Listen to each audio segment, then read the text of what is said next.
Hey guys, Ash here from C4E Tech, and in this video I'm going to be answering your questions about Flipkart and Xiaomi. So for those of you who might have missed it, a couple of days back Xiaomi announced that they'd be launching 3 phones, not 1, not 2, but 3 phones, the Redmi 1S, the Redmi Note and the Xiaomi Mi 3 exclusively via Flipkart here in India. So this is going to happen on July the 22nd, and right now registrations are going on. So I was kind of bombarded with a lot of questions from you guys on various reviews of Xiaomi products that I've done. So I thought I'd do a quick little video here and answer your questions. So Facebook, Twitter, Google+, you guys came out with your questions, and here's me answering them. So Manu's gone ahead, made a list of the most asked questions, and he's going to be playing the invisible question guy here. So he's going to be asking the questions, and I'm going to try to answer it to the best of my knowledge. So here goes, Manu. Devansh on Facebook asks, how shocked are you after seeing the official price of the Mi 3 in India? And what are your thoughts on the Mi 4? And do you think the Mi 4 will launch in India? Okay, that's quite a long question. Anyway, alright, how shocked am I? I would have been really shocked if they priced it at $19,999. And I was pretty shocked when they said $14,999. And finally when they announced $13,999, I was like, right now I'm buying a Mi 3. I don't know why I'm buying it. Alright, I already do have a Mi 3, but I'm still buying one anyway. Alright, just because it's that good a deal, and that is pretty shocking. It was a very, very good deal. It is a very good deal. Well, and for the next part of the question, is Mi 4 going to be launching in India? Mi 4 still hasn't launched anywhere, and the Mi 3 launched in China about 8 months back. So from what I've seen with the way Xiaomi works, I'd say at least 3 to 6 months before it hits India, and that's me being very optimistic. Mukesh from Facebook asks, should I sell my Moto G? Is there any major difference from the Snapdragon 400 and 800 SoC in general use? Okay, differences between Snapdragon and 400 and 800, that's, well, 800 is the premium line and 400 is more for mid-range devices. In day-to-day usage, if you're just going to be, even if you're just going to be, checking Facebook and jumping between the browser, listening to music and stuff, Snapdragon 800 is definitely going to feel a lot more snappier. And when it comes to intensive tasks like gaming or streaming videos and stuff, obviously the Snapdragon 800 is going to blow the 400 away. 400 is meant to be, on devices in the 10 to 20,000 price range, and 800, we've been seeing it on devices over 30,000. In fact, if my memory serves me right, the cheapest Snapdragon 800 phone before the Mi 3 was the Xiaomi eLife E7 at around 23-26. So obviously, yes, 800 is much better than Snapdragon 400.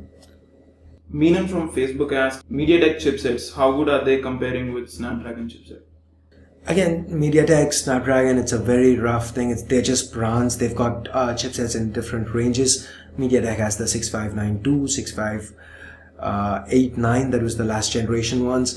And Snapdragon, again, you've got 200, 400, 800. In general, MediaTek are yet to come out with a truly premium chip. Yes, they have an octa-core chip, but that's got 8 Cortex A7 cores, which is still a little bit in the mid-range. Yes, the benchmark scores are great, but individual cores aren't powerful enough.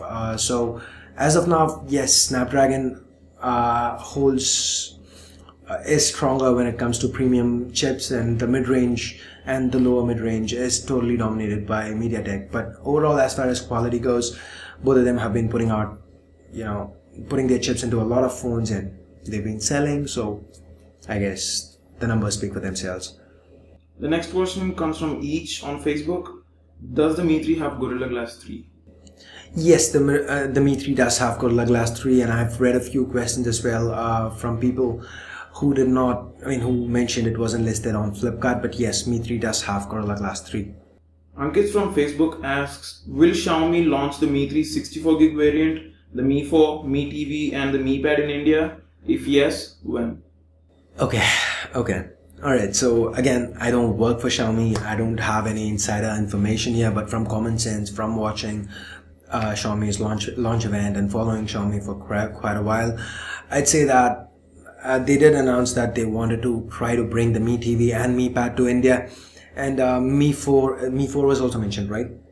Yeah, okay. Mi 4, again, I just answered that, as in Mi 4 is still not even launched in China, so can't really speculate on that. MiPad, there's been one sale, 50,000 units have been shipped, and that's all they've done in China. So not too optimistic about them bringing it to India anytime soon, but if they do, well and good. So just like you guys, I'm going to wait and see here. As like I said, I don't really have any inside information about this. Ranjit on Twitter asks, will the Mi 3 have the same software as of the China variant, or will the Play Store be pre-installed for India? Okay, this is something which is, I mean, the general thing with Chinese phones is manufacturers don't choose not to include the Play Store. They have nothing against Google. Alright, it's just that Chinese legislation forbids them from doing it. So any phone that's sold inside China will not have Play Store on it. We saw this with the OnePlus One recently. OnePlus cannot ship the ColorOS variant inside China with Play Store. So similarly with Xiaomi, they ship phones in China without the Play Store, but everywhere else, be it Singapore or now in India, they will have Play Store preloaded, so that shouldn't be an issue. That is not going to be a deal breaker for you guys. Google Play services will be pre-installed. So another question from Twitter, it's from Moby Rolla. They asked, what do you think about the after-sales service of Xiaomi? Okay, after-sales service, yes, this is going to be an issue here. Right now, Xiaomi has 30 plus service centers across 20 cities in India. They've got two exclusive service centers, one in New Delhi, one in Bangalore, where they're trying to get turnaround times of a few hours or 1 hour, I'm not sure, but something like that. So these 30 odd service centers that we're talking about, these service centers, these are service centers that are already providing service for different brands. So they have the experience, they have the expertise to do what they've been doing. So I really can't see how Xiaomi can be any worse than what's already out there. So if it's a good deal for the price, I really wouldn't suggest you guys put a lot of weightage into how the after-sales service is. Here's a nice one. Amanpreet from Facebook asks, when will the 64GB Mi 3 come?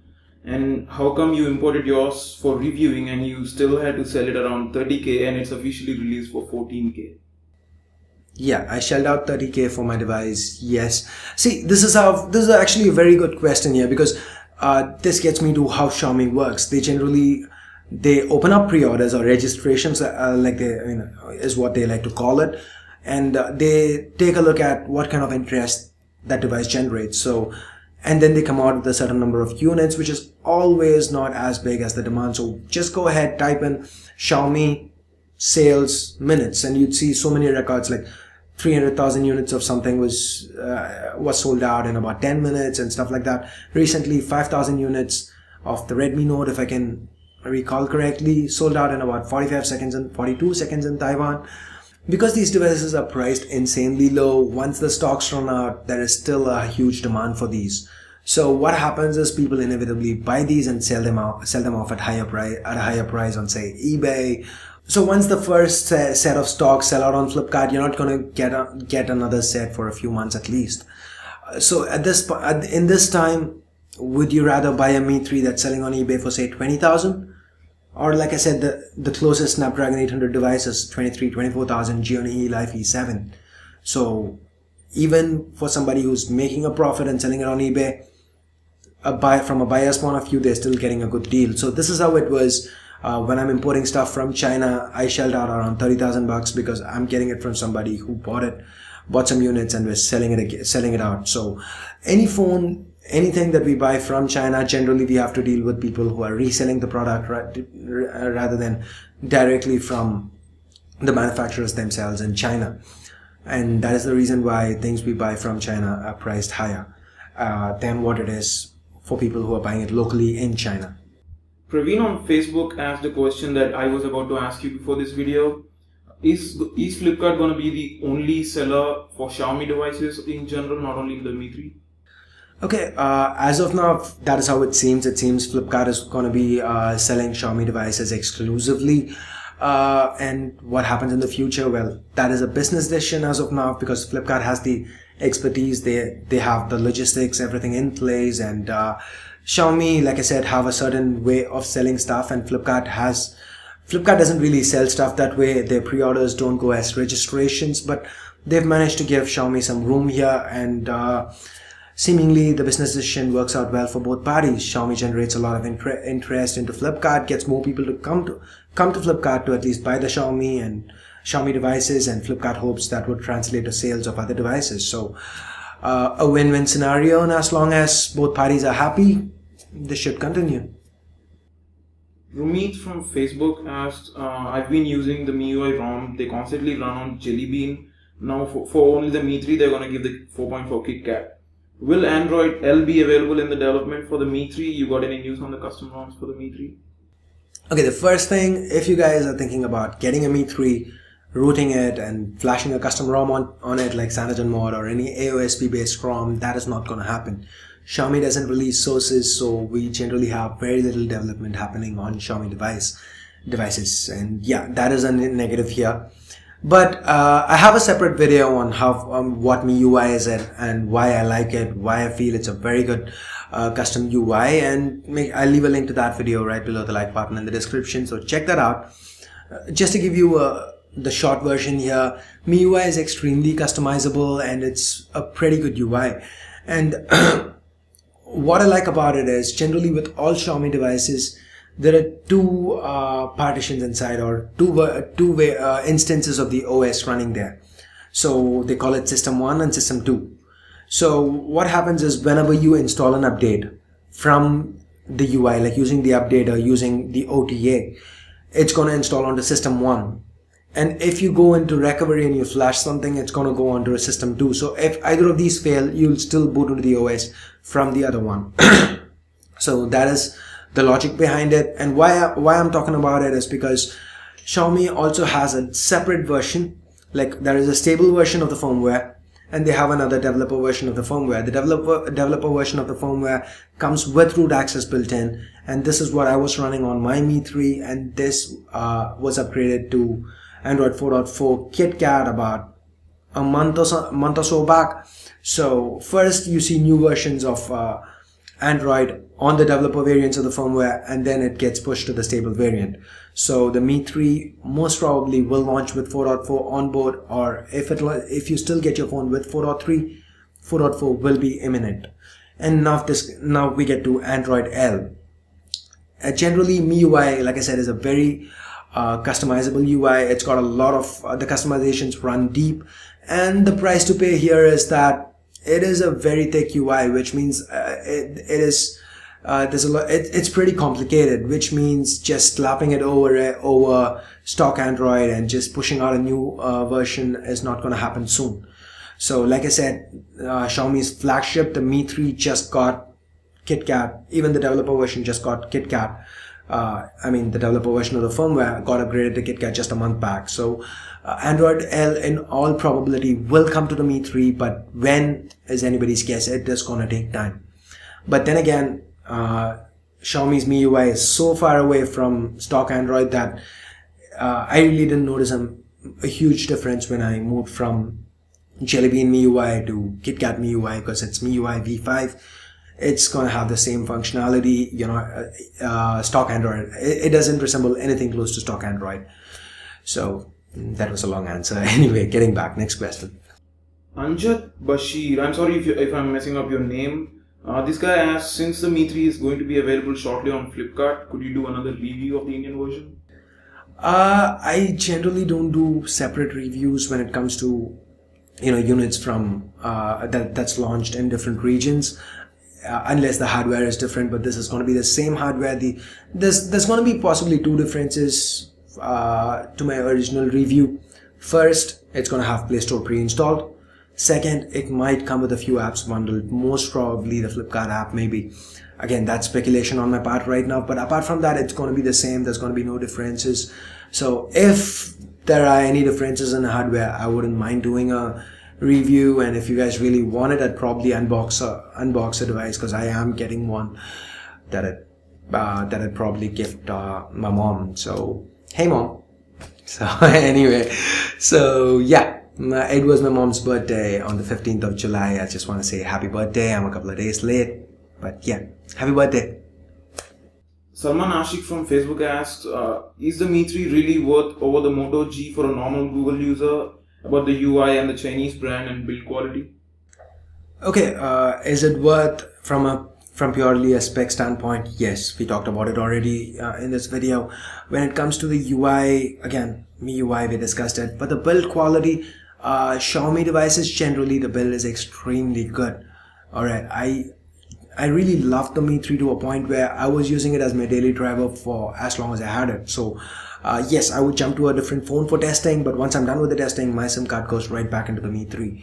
So despite having the M8 and the S5 at my disposal, I kept going back to the Mi 3 because 8.5 millimeters or 8.8 millimeters thick, I don't really remember, 8ish millimeters thick, 3050 mAh battery, and it felt premium.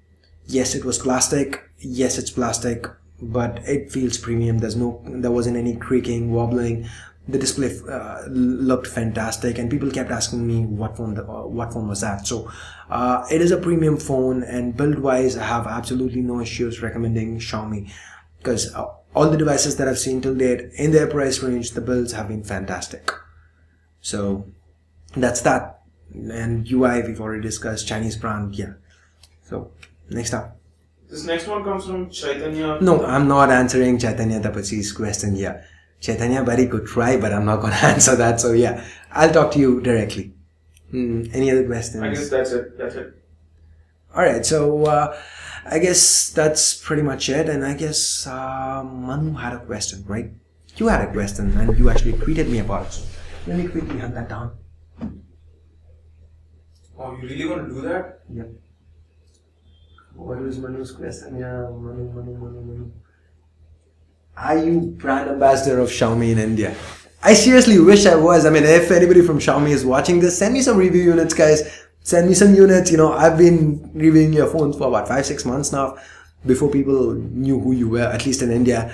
And send me some review units, and that's it. So that being said, guys, that's pretty much it for this video. If you guys like this kind of video, let me know in the comments below, and we'll probably try to get more out to you.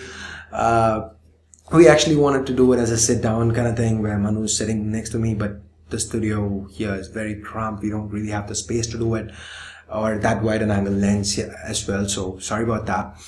So that's pretty much it. Hope you guys liked it. If you guys are getting your Mi 3, good luck. Hope you guys get it. So anyway, if you guys want to get any Xiaomi products that are not sold in India, if you want to get the Mi 4 maybe when it launches or something, you can always use XiaomiWorks.com. I'll leave a link to them down below in the description. They are somebody who get the phones and sell it at a higher price, yes, but they are pretty good when it comes to shipping, when it comes to customer service, and the prices are pretty fair compared to other sites that sell online out of China. So that's the reason why I deal with them, and I'd recommend them to anybody who wants to get a phone that hasn't been released in India. So Xiaomi phones, that is. So I guess that's pretty much it for this video. Hope you guys liked it. If you did, give it a thumbs up and stay subscribed. So till next time, this is Ash here from C4E Tech signing off. You guys have a great day. Bye bye now.